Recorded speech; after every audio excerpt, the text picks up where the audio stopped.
What up, world? 2022 has been a very good year in wrestling. We had some breakout stars. We had some new stars emerging. We had some people show y'all why they was on top for a reason. And we also had some wild headlines that happened in 2022. Um, I'm going to be bringing you my personal top five headlines of 2022. But first, T.A.G. That's tag shit. Free fall as I die through the kaleidoscope in my mind. No rope up to climb. Gotta remind myself that I'm fine. Mama, I don't really want. thank you, Dr. Baker and Hangman Adam Page. I'm the Quattro Scootaloo. For those who are new here, welcome to Tag. Shouts outs to the other members of Tag, Lip Dizzle and Jaeger Bombastic, uh, and our honorary member, Juggernaut 097. 2022 brought us some unique storylines. And not storylines from a wrestling sense, but real world shit. And I'm gonna just rank my personal top five news headlines that rocked the wrestling world of 2022. Let's get it rolling. Number five, Tony Khan gets Ring of Honor slash are wrestlers happy in AEW. And the reason why I put it that way with the wrestlers being happy in AEW because we getting so many reports of backstage um, things, antics, as far as these people are off TV, these people are not on TV.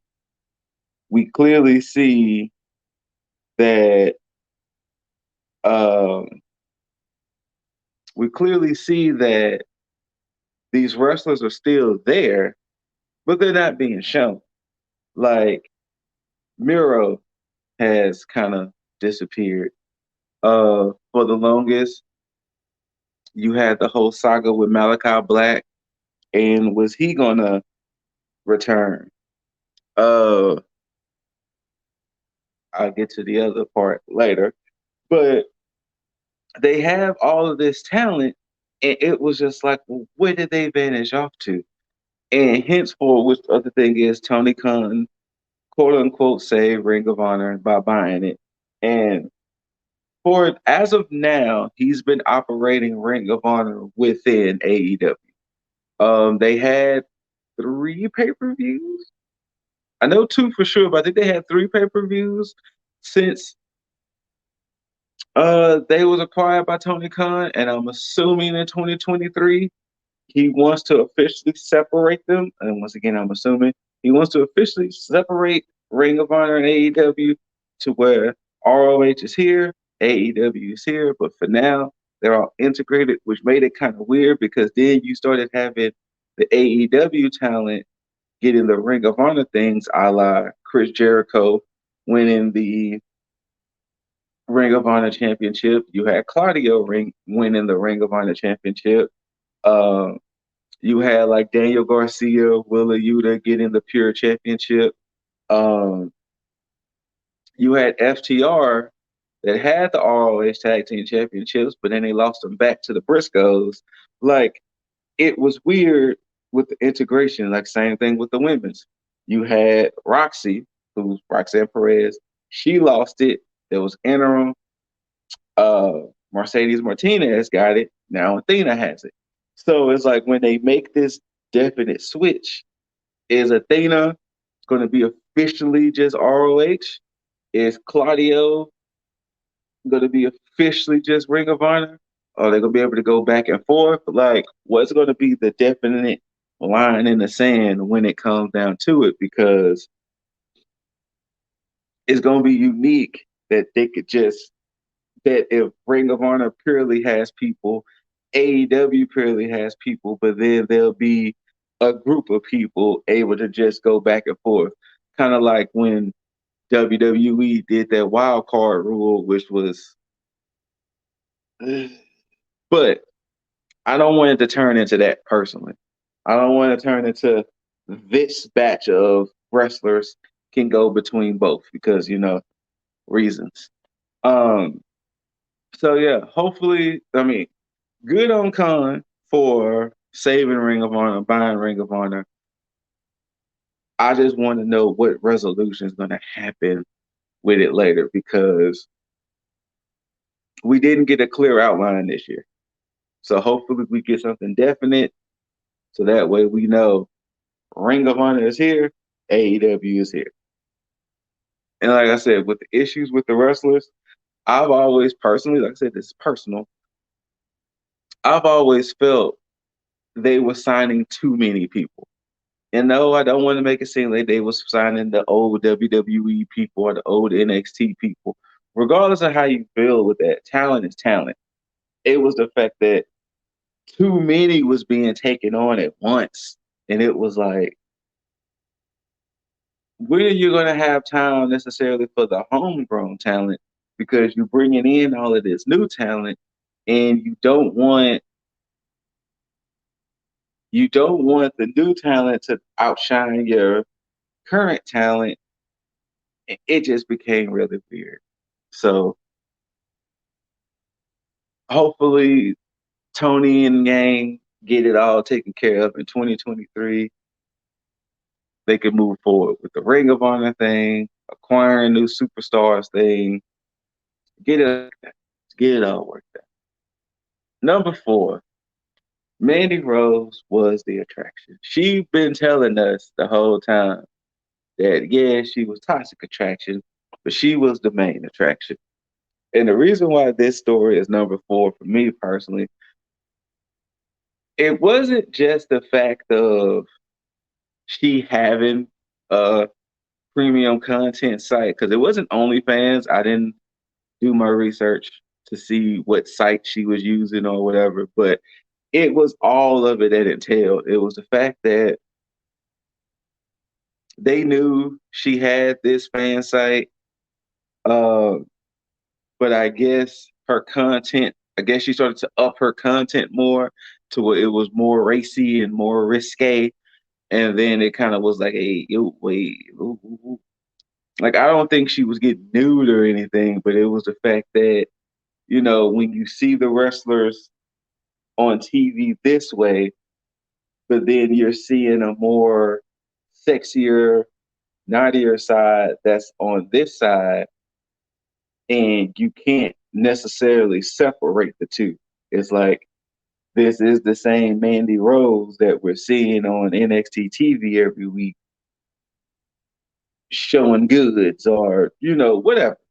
And there's been rumors, there's been word of things. Nothing was ever concrete. One thing was saying that Matt Bloom, Albert, told Sean, and they, you know, put it all in the plan of her losing her belt and her being released. Um, one rumor is going out that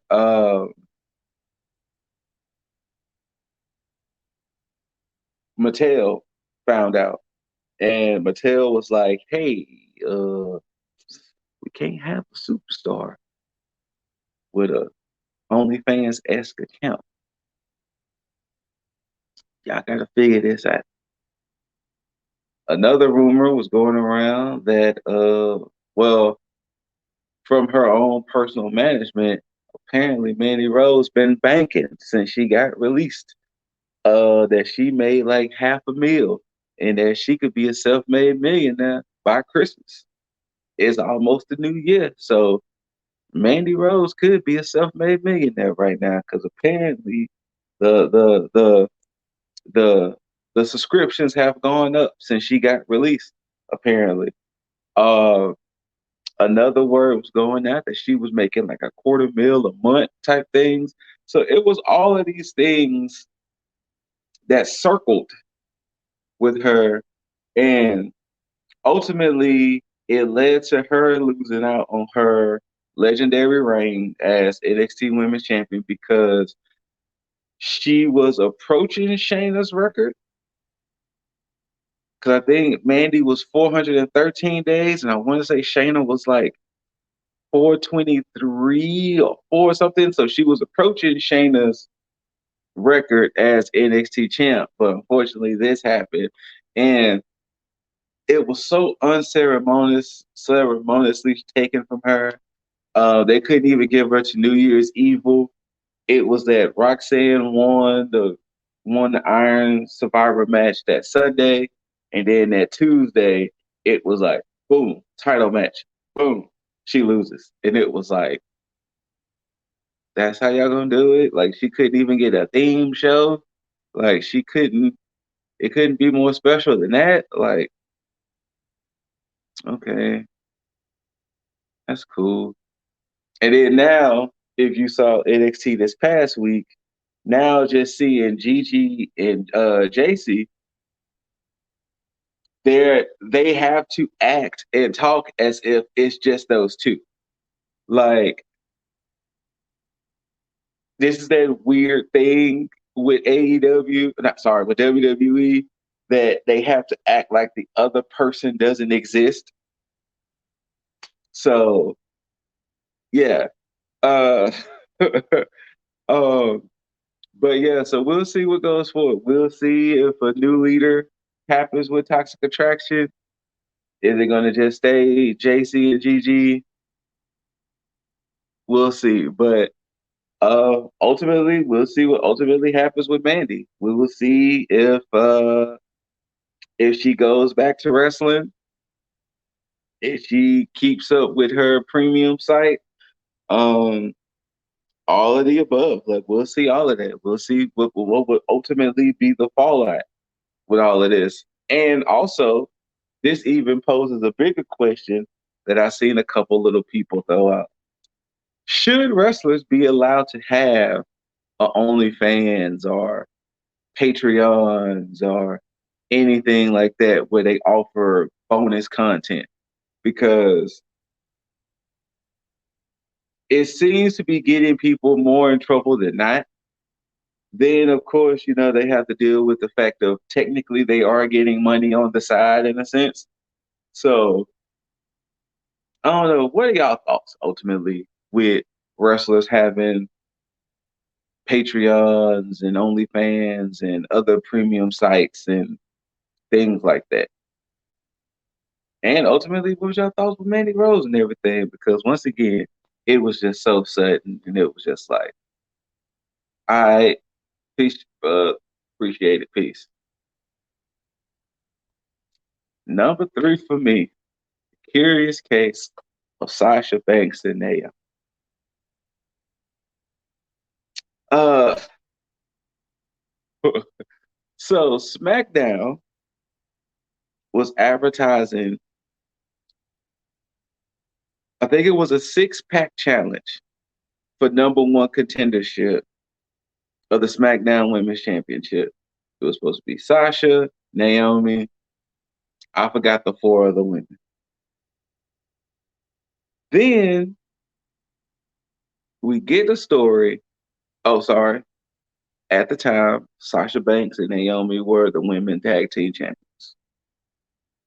Then we get a story that Sasha and Naomi walked in, virtually threw the belts on Laurinaitis' desk, and was like, we out. We don't like these storylines. We don't like the way things are going. Blah, blah, blah. We out. WWE even released a statement because WWE released the story. WWE decided they were going to be the ones to say, this happened.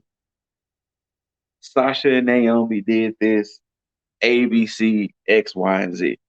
And it was like, well, that's different that WWE decided to air out a story,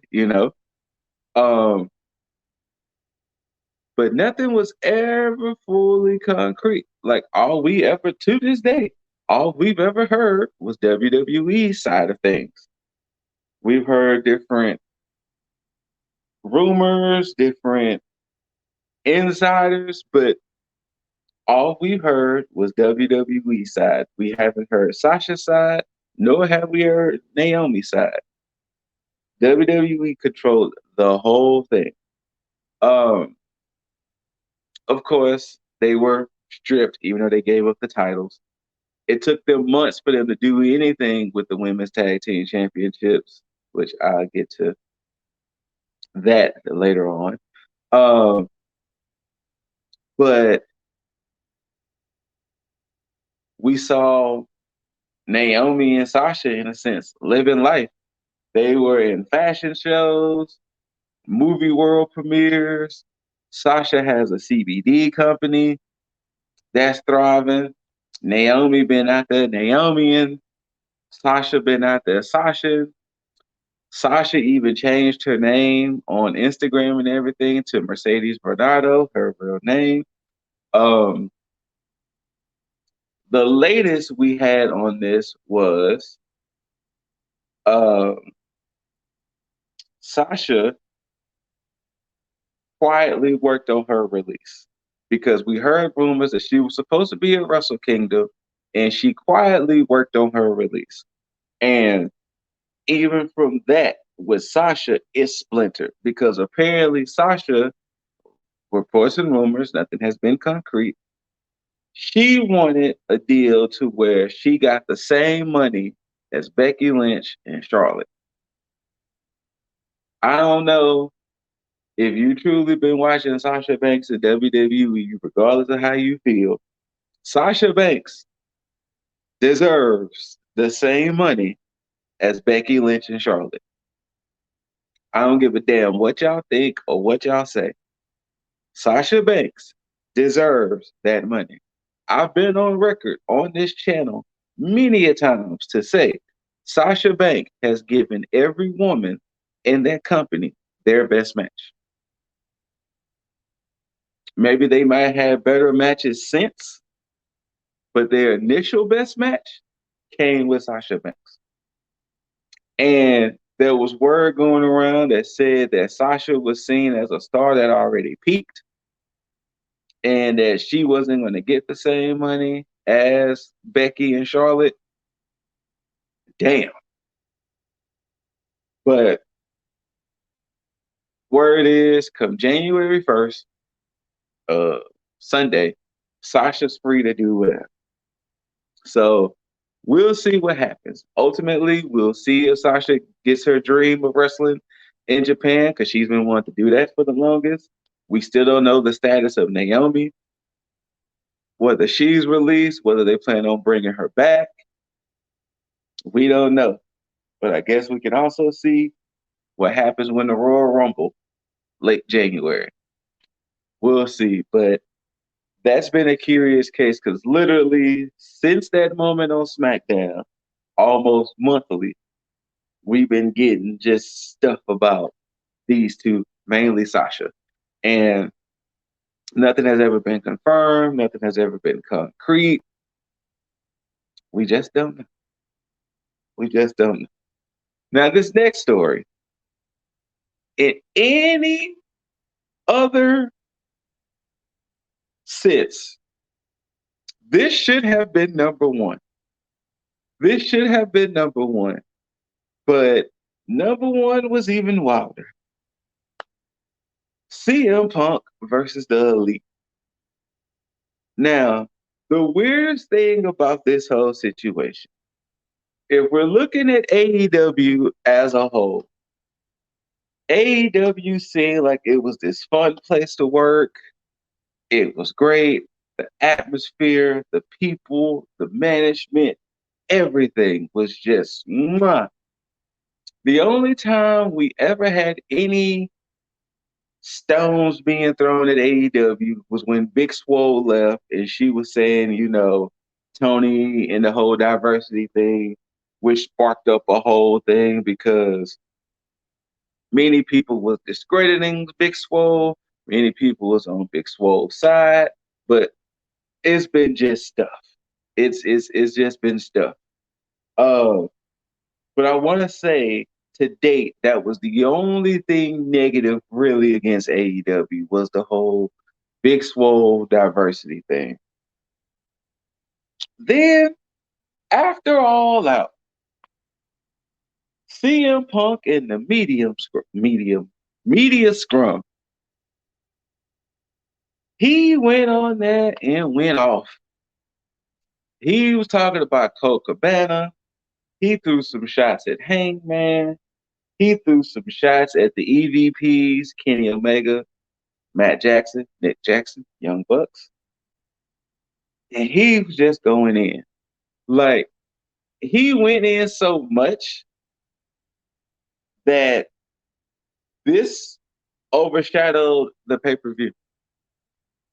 To be honest with you, I really don't remember what happened at All Out. I can't remember if CM Punk won the title at All Out or was he already champion. But all of that overshadowed everything that happened at All Out. Oh, CM Punk did win the championship. Also, the Elite had won the Trios championship. MJF made his return because of the ladder match thing. Yeah. But this overshadowed the whole pay-per-view. From that, there was reports of a brawl. Just all-out scuffle. CM Punk and Ace Steel versus Kenny Omega and the Bucks. Apparently, from one side, because we got two different sides of the story. One side of the story was CM Punk, Kenny Omega, the Elite, just call them the Elite, wanted to have a friendly conversation to just be like, what you mean? What you mean by that? What you saying? And Ace Steel, CM Punk's, whoever the fuck Ace Steel is, he was the aggressor. He started getting rah-rah. There was reports he threw a chair and it hit one of the Bucks, I think. Then, of course, they said he threw the first punch, retaliated with the Elite throwing punches, everybody throwing punches. Ace Steel bit Kenny Omega. Just kerfluffles, just fights. Another account was, and also from Ace Steel's side, his wife was in there. She was terrified and scared. So it was like he felt that he had to defend his wife and things like that. It was just wild. Another account, the Elite were the aggressors. And they were seen as defending themselves. All of the accounts. Kenny Omega trying to save CM Punk's dog Larry because he didn't want to get caught in the kerfuffle. It was all just speculative. Nothing was concrete because it's 2022 and apparently there's no footage. There was no recordings, apparently, no cameras. It's 2022. How we ain't got none?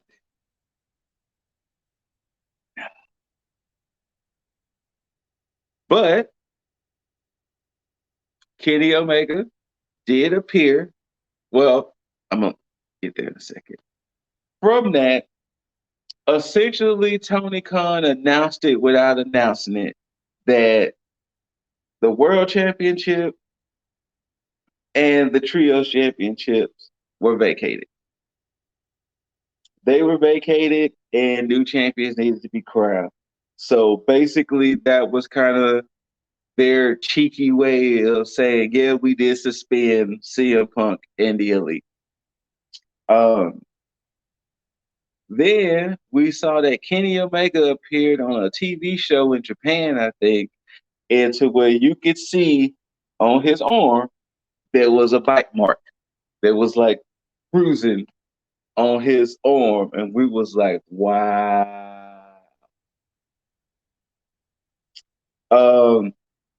Since Full Gear, the Elite has returned. We saw Punk do commentary at the MMA fight. There's still no word yet on Punk's true status with the company.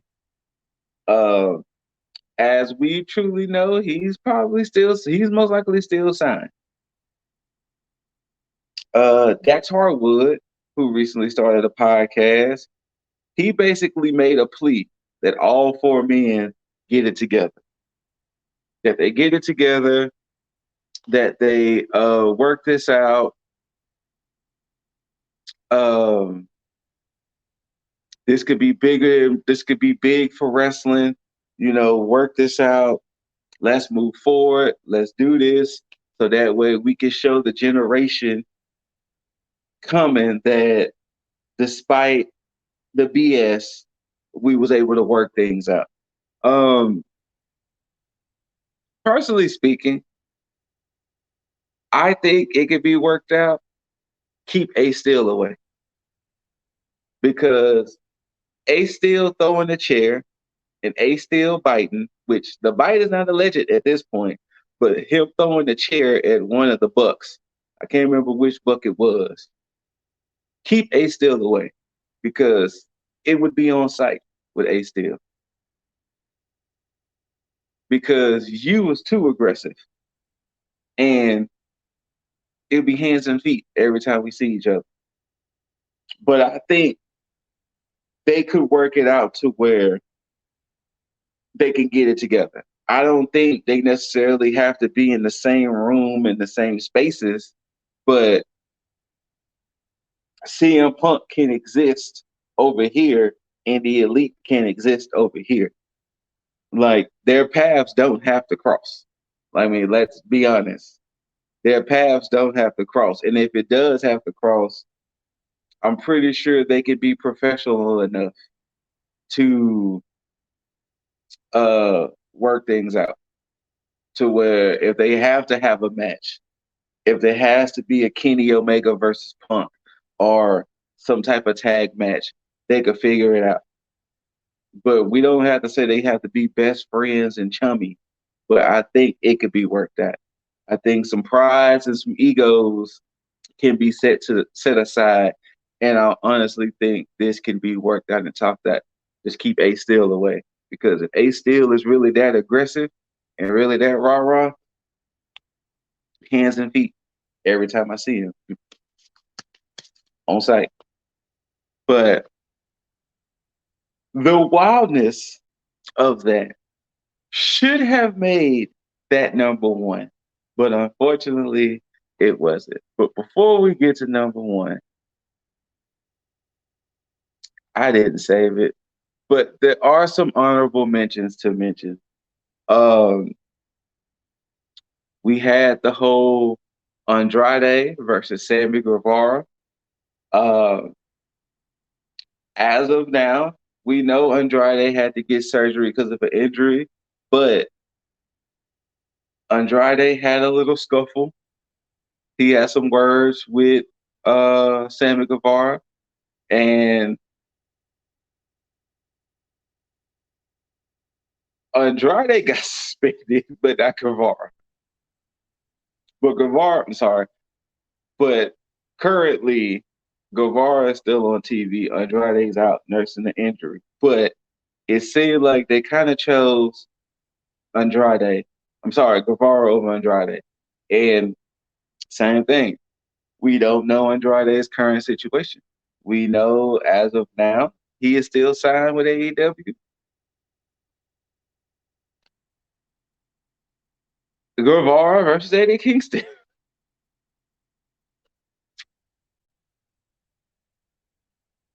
Kingston said some things in the ring. Guevara said some things, which prompted Eddie to go back and try to check him. Like, fuck you said that for?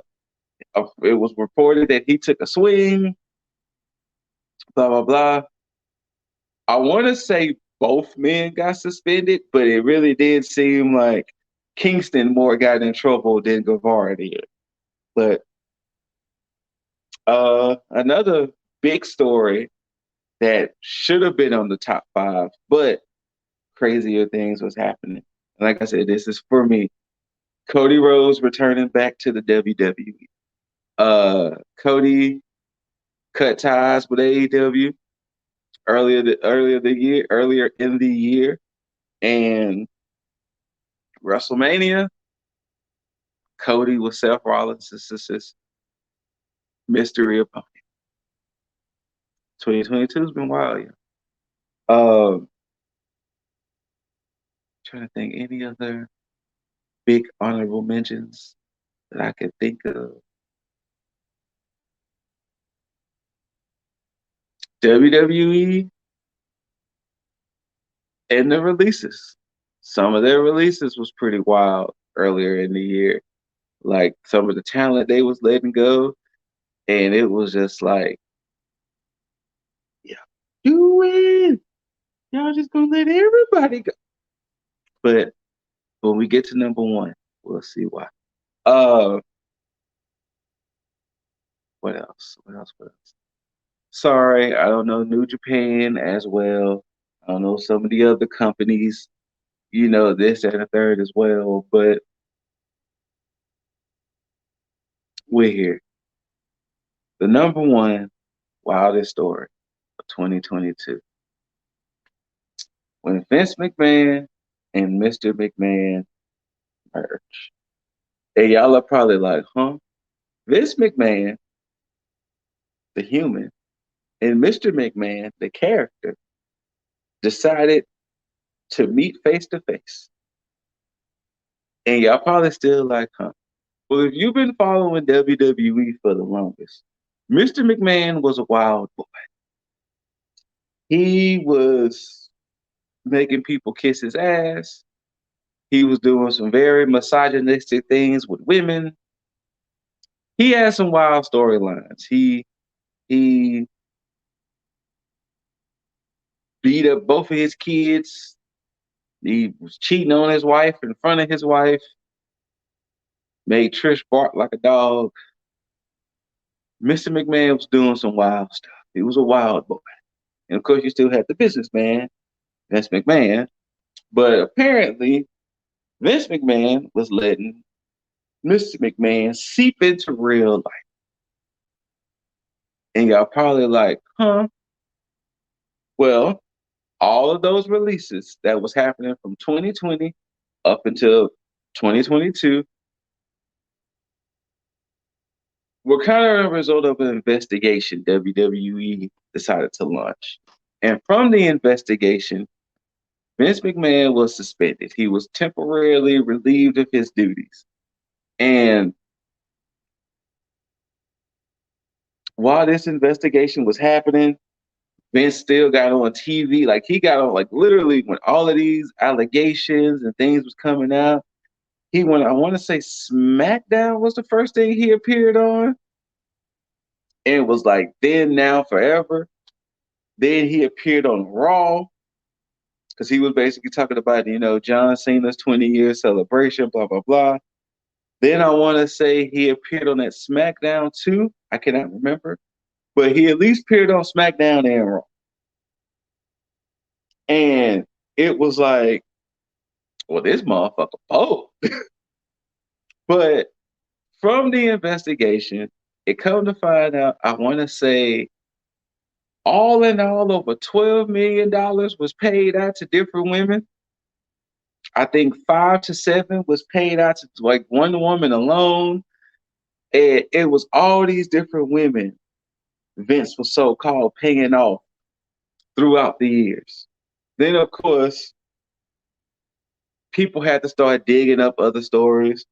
One woman about he assaulted in a limousine.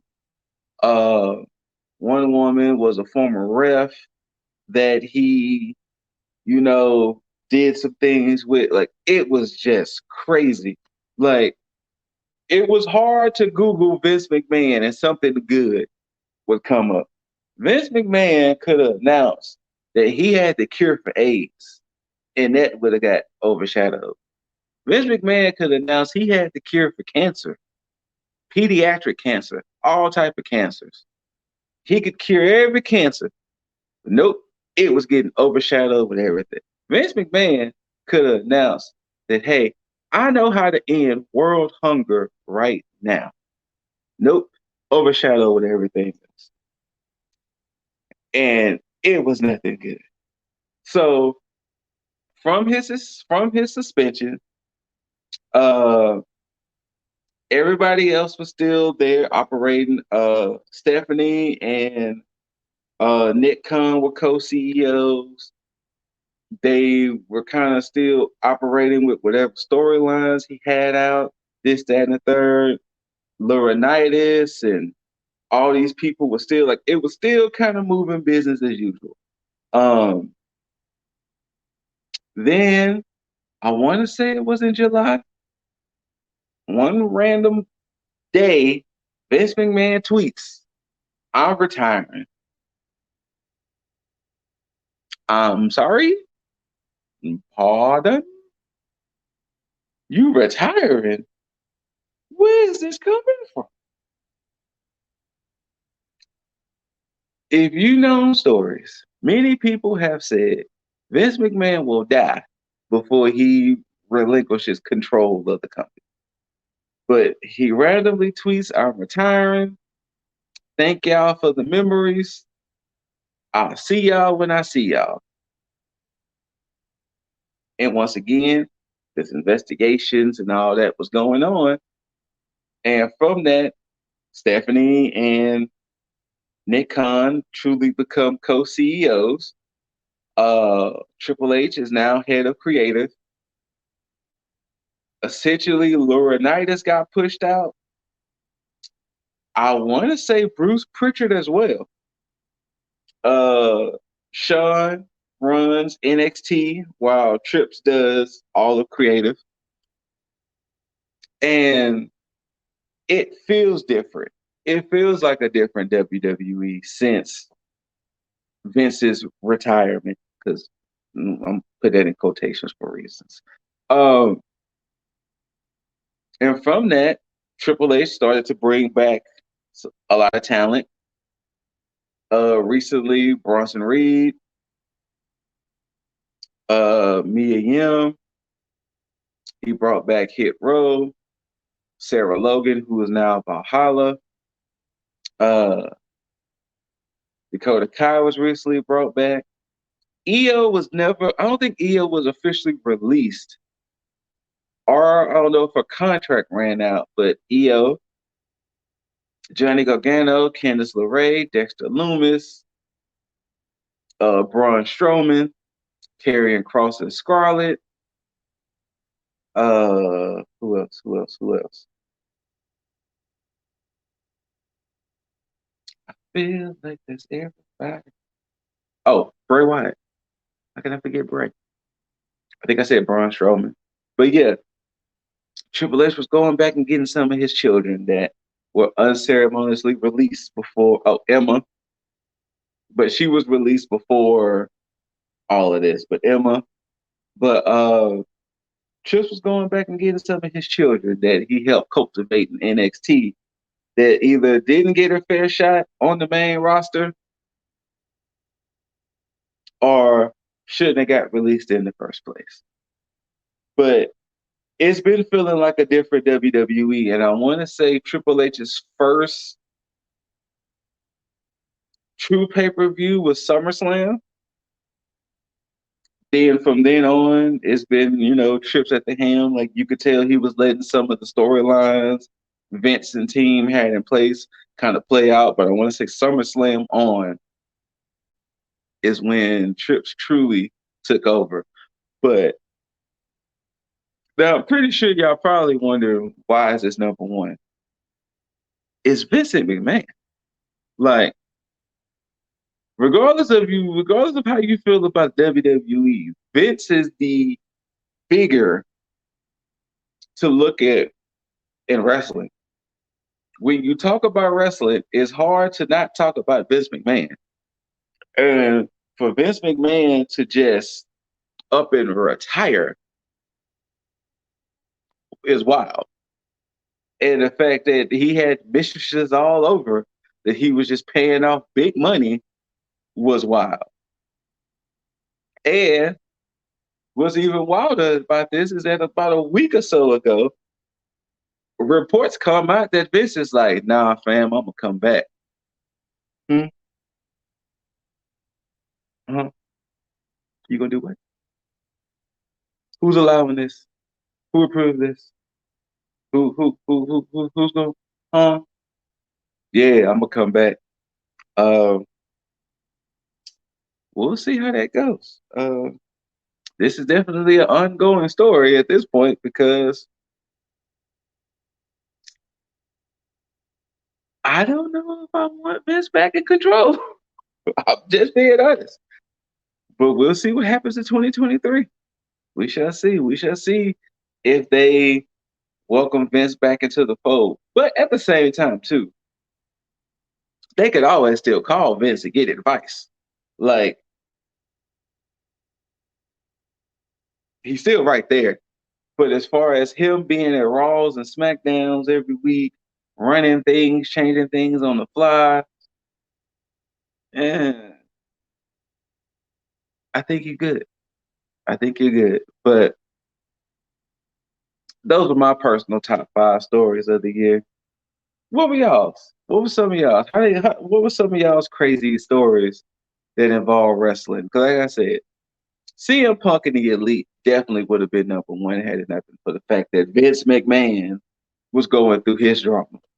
Like that CM Punk and the Elite story is just crazy. But 2022 has been a wild year for wrestling, good and bad. Let us know down there, believe. Let us know, believe. Let us know down there in the comments what y'all think, what y'all feel about the stories of 2022. What do y'all what y'all think was the biggest of 2022? Once again, shout outs to Jaeger, shout out to Dizzle, shout out to Juggs. Like, subscribe, share, download, comment, all that other good stuff. And if you're new here, we like to ride out the show with a good old too sweet. You know what I'm saying? We gotta show this brotherhood, this camaraderie with the tag team, the tag nation, the tag universe, and the tag galaxy. Thank y'all for tuning in. I'm LaQuattro Scootaloo, aka ScooterRay. And until next time, peeps, don't forget to tag out. Peace.